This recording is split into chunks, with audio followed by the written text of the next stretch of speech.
Mahalin mo ng sobra para di ka iwan. Mali. Kung iiwan ka niyan, iiwan ka niyan.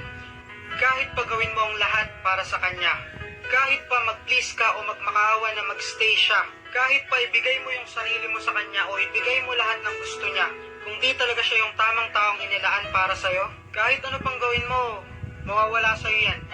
Iiwan ka niyan. Ano ba kasing dapat nating gawin? Kasi tingnan mo kapag sumobra ka, masasakal siya. Iiwan ka. Pag sakto ka lang, sasabihin boring. Iiwan ka. Pag nagkulang ka naman, hindi makokontento. Hahanapin sa iba. Tas iiwan ka. Kasi kahit ano pang gawin mo o kahit gawin mo pa lahat-lahat para sa taong ayaw mong mawala, kung iiwan ka niyan, iiwan ka niyan. Mararamdaman mo naman Mararamdaman mo naman kung siya na talaga. Pero gusto ko lang sabihin na kung umabot ka sa punto na iniwan ka ng taong sobra mong minahal, o kung sinukuan ka ng taong hindi mo balak subuan, hayaan mo na lang. Huwag mo nang pakiusapan. Huwag mo nang pigilan.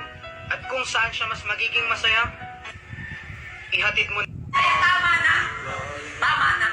Ipakita mo sa kanya na kaya mo magwala siya.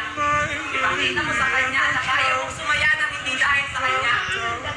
Na kahit